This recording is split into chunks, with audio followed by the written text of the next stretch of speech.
In the beginning of the sport of cycling, bicycle rims were made of wood, and the tires were all tubulars that were glued onto the wooden rim. And then one great innovation came along, which was to use steel, and since then aluminum. The vast majority of rims today are aluminum rims, but there are many varieties. And some of the topics we'll talk about under aluminum rims will be extrusion varieties, welded, pinned, and sleeved seams, eyelets, off-center rims, and some other things also. Aluminum rims are the most common type of bicycle rim by far, and there's an enormous variety of colors, shapes, extrusions, and whatever. Retail prices of aluminum rims typically run about $60 to $130. There are some exceptions, but not too many. These are some of the manufacturers of quality aluminum rims, and I didn't mean to leave anybody out, so if I did, my apologies. The following slides will focus on Velocity rims and Stan's rims as examples of the great variety of good quality aluminum rims that are available. And we'll start by looking at Velocity's aluminum rim extrusions, of which there are many. This is a couple of pictures of the Velocity warehouse in Grand Rapids, Michigan. I've been there a number of times, and I'm like a kid in a candy store when I go there. They have everything under the sun. These are some of the varieties, a big variety of widths and depths, machined or non-machined sidewalls, diameters, hole drillings, weights, patterns, and colors, and you end up with over 1,000 combinations of these variables. These are some of the Velocity rims that have a width of around 19 millimeters, but a variety of depths. Some have machined sidewall, some non-machined sidewall, and some are tubulars. These are some of the wider rims, being 23 or 24 millimeters. Once again, a variety of depths, all machined sidewall. The Major Tom is a good example of a 23 millimeter tubular, and the Chucker that you see there, the second one from the left, is an incredibly strong, heavy-duty rim. So if I have a really large rider, a 300, 400-pound rider who is going to do loaded touring or something like that, then I go to that Chucker. And here are a few more Velocity rims showing different widths and depths. I've used all of them. Next, we'll look at some of Stan's products. This is a picture of Stan's really impressive facility in Big Flats, New York that I visited a couple of times. Here are some of Stan's rims that are used for cyclocross and mountain bike riding. This is the Flow, which is a very heavy-duty rim for downhill and heavy-duty mountain bike riding. And here's a picture of me standing with Stan and a picture of the cross-section of his popular Alpha 340 rim, which can be used for road bikes. Here's a table as of 2013 of the rims that Stan offers and their intended use. This is always a work in progress. Stan is always coming out with new products, so you want to visit his website to see if anything new has come out since this DVD was published.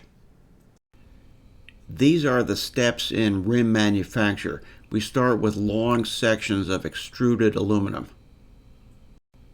The extruded aluminum is bent into coils, and the coils are then cut right about there.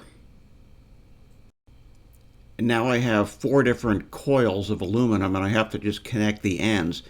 That connects to this, that to that, that to that, and that to that. So I have enough material here to make 4 rims, and the question is, how do I connect the ends together?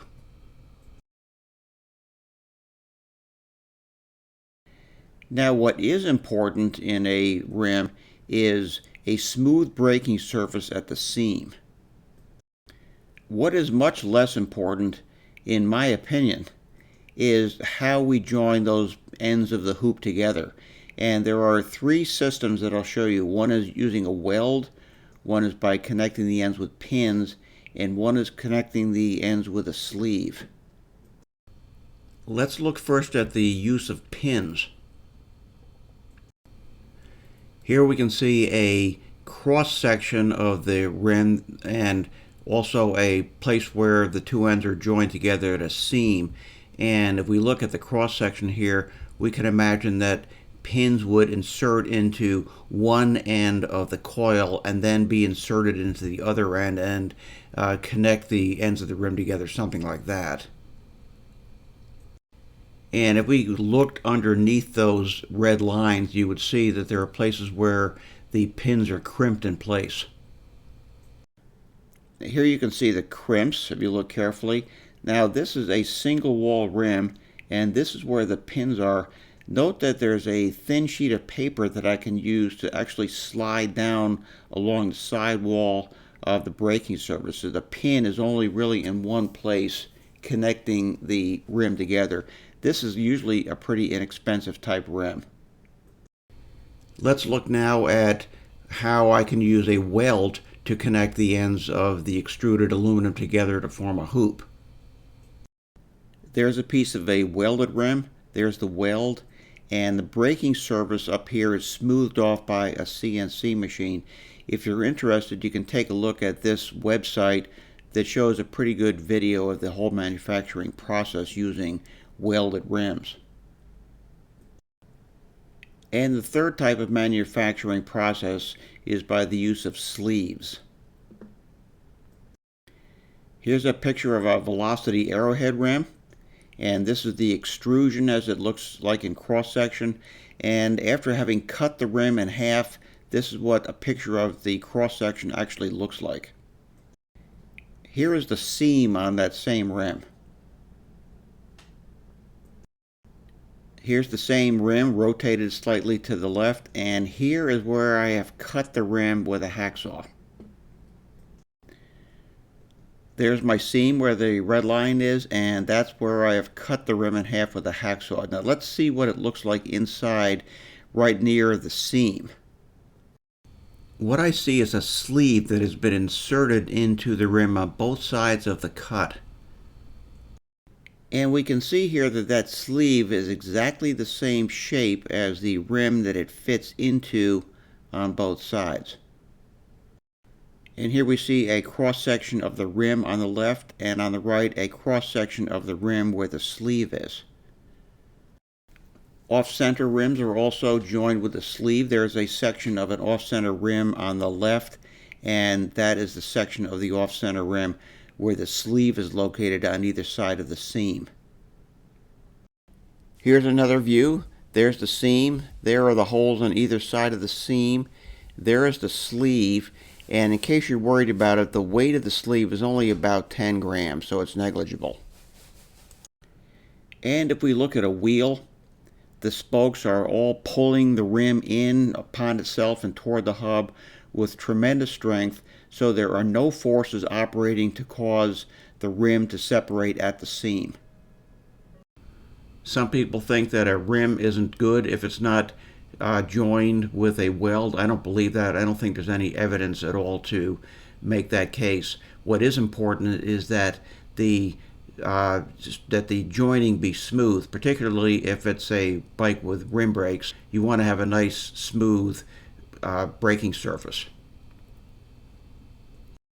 Now let's talk a minute about eyelets. And here again, this is my opinion, but we ask ourselves, are eyelets an important way to strengthen a rim? I guess the answer to that is maybe. The problem with eyelets is that eyelets can become loose, and then when that happens, you're probably looking at a rebuild of the wheel with the new rim. There is one undeniable benefit to eyelets though, and it's this. This part right here is steel, and steel provides a good smooth surface for the nipple to interface with, and then when you're turning the nipple, especially when the tension gets high, it prevents possible galling of the nipple. But there is a downside to this. Here is a non-eyeleted rim, and using a really good caliper, I've been able to determine that the diameter of the holes is 4.2 millimeters. And by comparison, under that is an eyeletted rim, where we also have a 4.2 millimeter hole, which appears to be the correct diameter that you want the nipple to go through. Now, if we look at the eyeletted rim, you can see that next to that 4.2 millimeter hole, I've drilled out one of the eyelets. And I did that so I could measure the diameter of the hole that was necessary to drill through the aluminum rim just to be able to accommodate the eyelet. And that hole has a 5.6 millimeter diameter.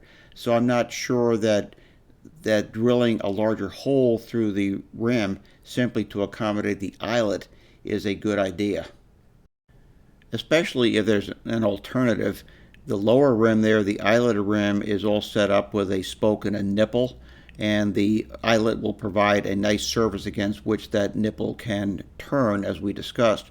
But above that is a non-eyeletted rim, which does not have large holes drilled in it and does not have eyelets that are capable of becoming loose. But I have a separate washer that I'm going to install under the nipple. And here's another look at the comparison. On the right is a pre-installed eyelet serving as a washer with an eyeletted rim, and on the left is a separate Sapim washer to be used with a polyaxial nipple, and that will then serve the same purpose as the eyelet. And one last view. Here we see the pre-installed eyelet serving as a washer, and over here with a 4.2 millimeter hole having been drilled through the rim instead of the larger one, I have a separate Sapim washer accomplishing the purpose of providing a nice smooth surface against which the nipple can turn to reduce friction. I kind of like that system better.